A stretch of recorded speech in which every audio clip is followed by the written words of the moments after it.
Hello everyone, in today's video I will be reviewing Who Framed Roger Rabbit from 1988.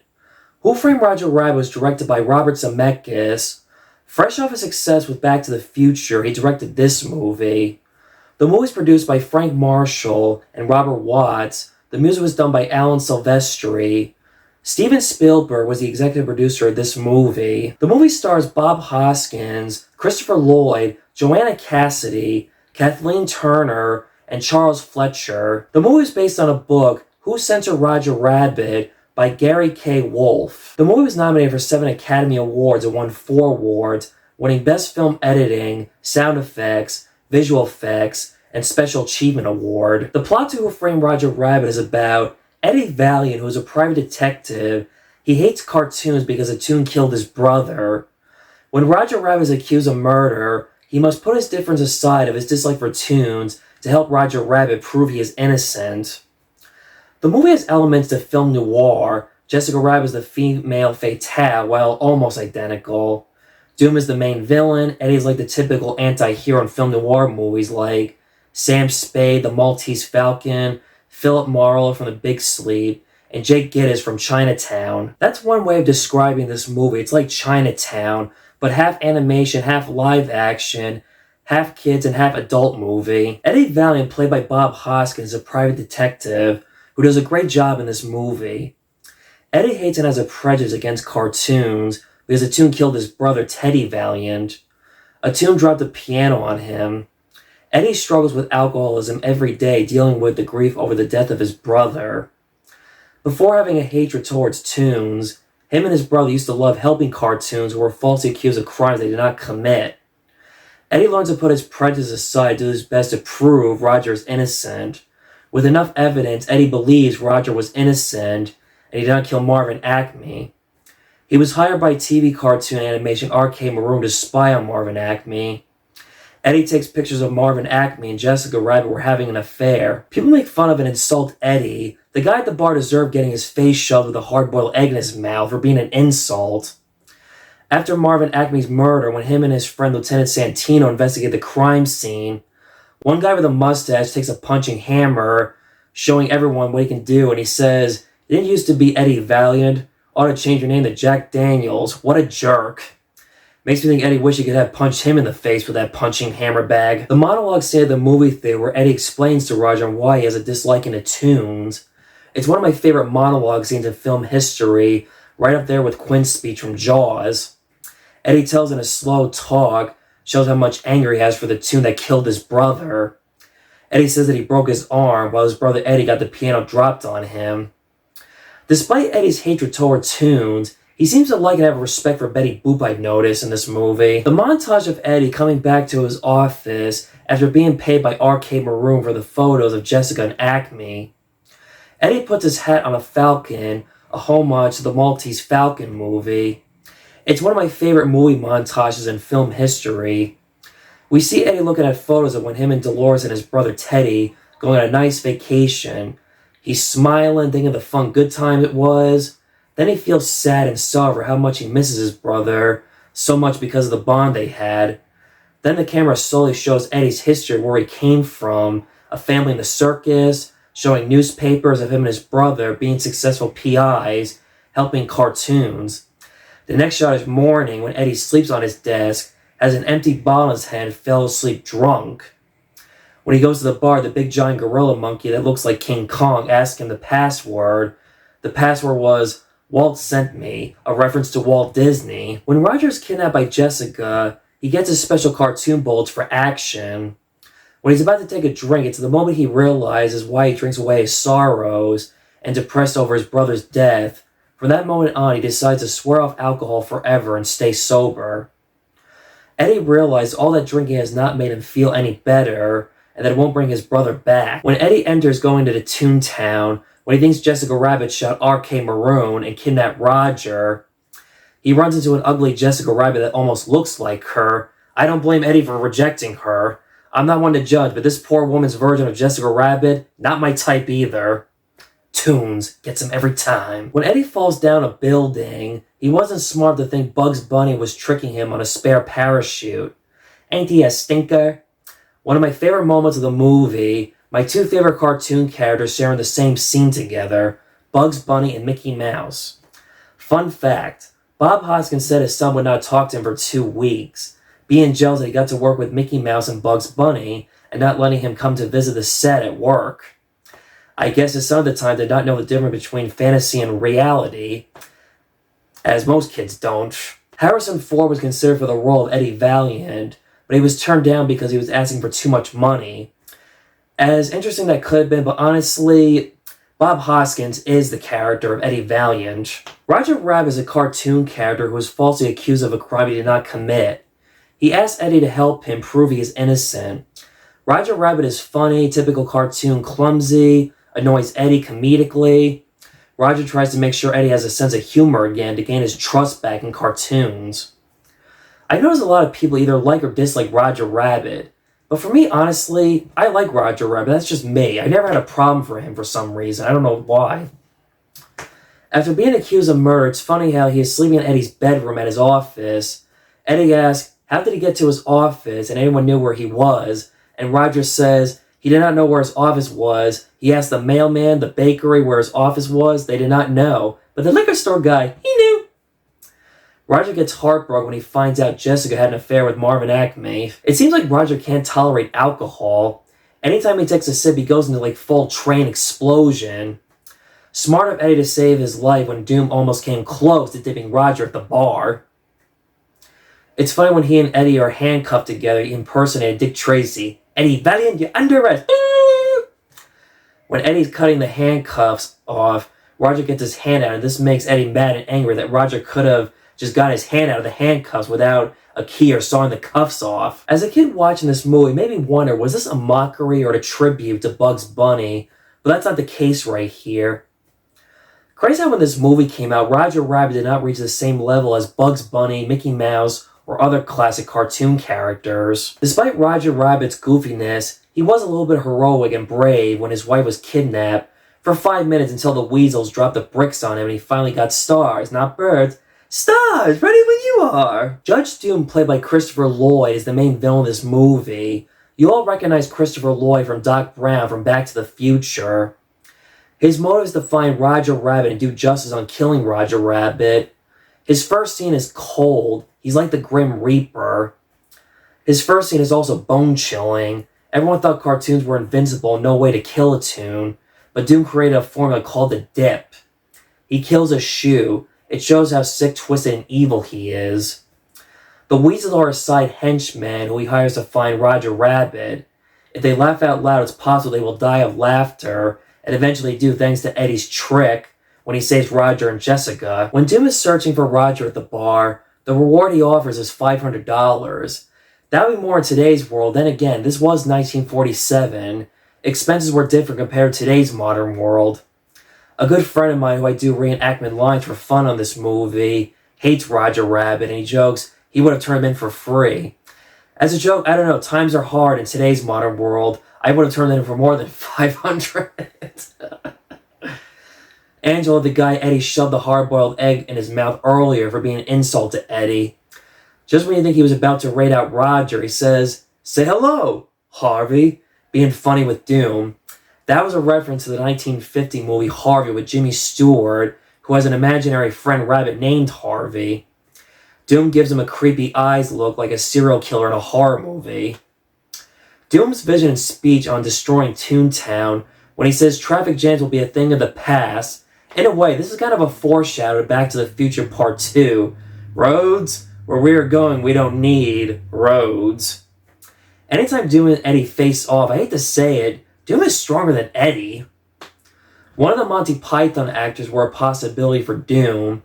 The reason why they were rejected because no one would have thought or taken the Monty Python actors seriously as a bad guy, and yet comedic actors like Robin Williams and Michael Keaton had played bad guy, crazy serial killers in different movies. If you've never seen this movie, stop the video right here. This is a big major spoiler right here. Just when Doom fights Eddie and he gets smashed by a construction forklift, it's revealed that Doom is a toon. Crazy to think that he wanted to kill his own kind, but the big twist right here is that he is the toon that killed Eddie's brother.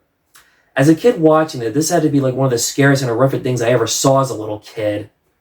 The scary deep voice talking like an axe murderer. When Eddie sees Doom was the Toon that killed his brother, Eddie looked like he shit his pants. Who could blame him? I probably feel the same way. As I've gotten older rewatching this, I've noticed like little hints that Doom being a Toon, he wears a rubber glove when he kills the cartoon shoe, or when Eddie kicks the bucket of the dip at the bar, walks backwards. Doom smells the record knowing Roger was hiding at the bar. Eddie even points out that Doom felt more cartoon than Roger. Doom gets his punishment death penalty sentence when Eddie uses the punching hammer tool earlier in reversing the dip machine to spill backwards. One of my good friends pointed out, like, when Doom is melting, why didn't Eddie shove Doom down? I guess because so much dip and Doom was slowly melting away. I guess Eddie wanted to watch Doom suffer and die right in front of his eyes. Let me tell you, if Disney's making prequels on Disney villains, Doom should get his own standalone movie prequel. One of the greatest villains in film history. Jessica Rabbit is Roger Rabbit's beautiful, sexy wife. Okay, confession time. Like every kid growing up watching this movie, I had a huge crush on Jessica Rabbit, right up there with Belle and Jasmine. This had been a lot of 80s and 90s kids' first sex fantasy, and yes, I was one of them. Also, she has big boobs. Her drawing design is something they would not get away with in today's modern world of animation. Despite having an affair with Marvin Acme, she really does love her husband. When Eddie first sees Jessica at a nightclub, he thinks she's a rabbit because of her last name, but the moment she steps out, he lushes and gushes over her, how beautiful she is. Who could blame Eddie? Even though Kathleen Turner voiced Jessica Rabbit, Steven Spielberg's then-wife at the time, Amy Irving, did the singing voice of Jessica Rabbit. Jessica hits Eddie at the Acme factory crime scene for the photos he took of her and Acme. Wish she could hit me. The part when Jessica and Eddie are at the Acme factory kidnapped by Doom, they're looking for Marvin Acme's will. One weasel puts his hand in Jessica's breast, and he gets caught in a trap. Eddie says to Jessica, "Nice booby trapped." I think it's the first time I ever saw that in a cartoon before I ever saw a Family Guy or the Adult Swim reaching for a woman's breast in a cartoon. Jessica Rabbit is the kind of character you cannot tell if she's good or bad, if she's on the side of the Toons or the humans. Eddie asks what Jessica sees in Roger. Her response is, "He makes me laugh. Love don't judge." Jessica Rabbit has become such a big icon of pop culture. You go to Comic-Con convention, you see people dress up as the character. Roger's one lucky son of a bitch to have a hot wife like that.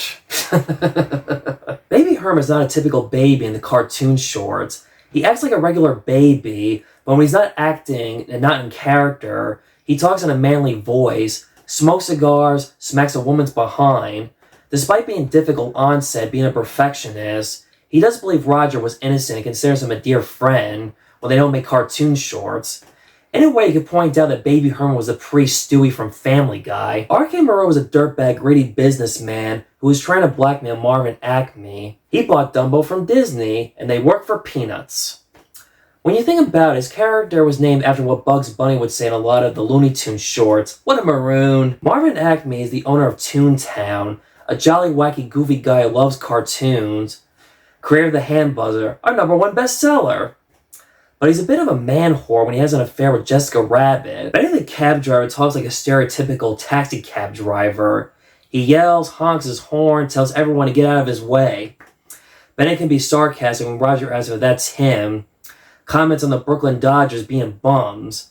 This movie takes place in 1947. At that time, the Dodgers played in Brooklyn. This movie takes place in Los Angeles, California. This is a foreshadow that in 1958 the Dodgers would leave Brooklyn and move to Los Angeles to become the LA Dodgers. Also, this movie takes place in 1947. That was the year Jackie Robinson broke the color barrier by becoming the first black man to play professional Major League Baseball. I felt bad for Benny when he was dipped by Doom. This is one of my all-time favorite movies. It was also one of my favorite movies to watch as a little kid growing up. As a little kid watching this on television, it blew my mind and amazed me to see some of my favorite cartoon characters in the same movie together. Bugs Bunny, Mickey Mouse, Daffy Duck, Donald Duck, Betty Boop. My grandmother loved Betty Boop. Anytime I see her watch a Betty Boop cartoon, it makes me think of my grandmother. Woody Woodpecker, Droopy, Tex Avery, and so many classic cartoon characters in the same movie together. This was my Wreck-It Ralph growing up. At this time, I was really big on classic cartoons, from Looney Tunes and classic Disney movies as a little kid. It was awesome to see some of the best classic well-known cartoon characters made by different studios in the same movie. I guess they figured with all the years of competition, let's join forces together to make a movie with all of them together. From Disney, Warner Brothers, 20th Century Fox, Paramount, and Fletcher Cartoon. This is the only movie to date where Disney and Warner Brothers has Mickey Mouse and Bugs Bunny in the same movie together. It was also cool to see that they got some of the original voice actors, whoever was still alive and available at the time in good health, like Mel Blanc, Mae Questel, and June Foray. To me, this felt like finding treasure and discovering gold, something new that at the time, as a little kid, that I had no idea existed. I know it was obviously not the first time a live-action movie combined with cartoons was done, but to me, this was the first time I ever saw a movie like this, and it amazed me and hard to describe what it was about this movie that fascinated me. Cool seeing the cartoons in real life and not just in a whole animation segment. As a kid, this movie made me believe that cartoon characters were real. Anytime I rewatch this movie, the opening cartoon special takes me back to when I was a little kid, when I used to watch Saturday morning cartoons. I always viewed that opening cartoon show as a tribute to Bugs Bunny Looney Tune cartoons. As I've gotten older rewatching this movie as an adult, I realized this movie is really more for adults than it is for kids. I also never realized as a kid how this movie was based on a book, and the book is way different than this movie. There are no cartoons in the book. I guess to market and promote this movie, they figured let's add cartoons, and they did a good job in succeeding in that. The book was about themes on racism at the time in the 1940s of segregation. The club Eddie goes to, you can point out the cartoons are metaphors for African Americans, the waiters and the stage performers. The club was also a reference to the Cotton Club, which is a very popular club that famous African American entertainers performed at that time period. In the 1920s up until the 1940s. The club is no longer around anymore. The movie has a lot of references that younger generations don't get. Like, for example, when Eddie faces off against Doom, he uses the cartoon sword of Frank Sinatra, singing Wicked Witchcraft. I'll admit, this was my intro to Frank Sinatra. The Acme Corporation was the same thing used in Looney Tune cartoons for Acme hammers or Acme whatever product placements that were big at the time in the 1940s. I'm not going to lie, they made a movie like this today, be it like a modern popular mainstream of Disney characters, or DreamWorks having Shrek, Madagascar, crossover with Frozen or Wreck-It Ralph, or Despicable Me. It would not have the same classic value nostalgia from the past cartoons like this movie does. I'm not going to lie, I'm kind of out of the loop of like modern day cartoons where like Disney or whatever is popular in today's modern world for kids cartoons. Not only is this video a movie review, it also raises a big question that has struck me whenever I talk about this movie with anyone. Is this movie considered a Disney movie? Well, it's not a traditional Disney movie with no princess or a Mickey Mouse short, despite Mickey Mouse does have a small cameo in the movie. It's not a full-length animation movie. It's a combination of live action mixed with animation. It breaks the rules out of all Disney movies. Not 100% kid-friendly. It's not even PC. Heck, it shocked me to see Jessica Rabbit fly off Benny the Cab and you see her vagina. That's something you would not get away with in today's modern world of animation or kids movies. It was made by Touchstone Pictures, which is semi-Disney studio, but more for adults. In my own personal opinion, the movie is a combination of both Disney and Warner Brothers. It's a neutral movie. And in my opinion, it is a Disney movie in its own unique way. Some of you don't agree with this, that's fine. I don't care. I love this movie anyway. If you think Die Hard is a Christmas movie, then why not consider Who Framed Roger Rabbit a Disney movie? Disney used to have a downtown Toontown area because of the movie, but sadly they got rid of that area in the 2010s, which is sad. If I had known about that part of Disney, I would have gone there. Maybe I did go to that part as a kid, but I have like no memory or recollection of this, honestly. Before DVDs, bonus scenes, and the internet, it shocked and amazed me to see this deleted scene from the movie that I had no idea existed. Eddie sneaks in Jessica Rabbit's dressing room looking for Marvin Acme's will. The big giant monkey knocks Eddie out, and Judge Doom was there, Eddie accuses that Jessica was responsible for killing Marvin Acme. Doom orders the Weasels to take Eddie Valiant downtown to Toontown. He has a cartoon pig on his head. This explains why Eddie was taking a shower at his office, and then enters Jessica Rabbit to explain to Eddie she loves her husband, Roger, and that it was all a setup, and that she's not bad, that she's drawn that way. Heck, she shoves her boobs right in front of Eddie. With the success of Who Framed Roger Rabbit, they made 3 shorts based on the movie. As a little kid watching Honey, I Shrunk the Kids on VHS tape, they had one of the short cartoons before the movie started. Before I saw this movie, the Roger Rabbit cartoon short Tummy Trouble was my intro to Roger Rabbit. I have little memory of watching this movie on cable TV as a little kid in the late 90s. Then as I got older, I watched it at my uncle's house on VHS tape. In 2003, my parents got it for me on DVD, and hopefully one day I'll upgrade to Blu-ray at some point. I loved the movie so much as a kid, that's why I owned it on DVD. It seems that they only made 3 of these Roger Rabbit cartoon shorts. I was reading that they had other planned, but they ended up getting canceled. With this movie's success, they talked about making a sequel to this movie. I've heard and read about different ideas what the possible sequel was going to be on a sequel to Who Framed Roger Rabbit.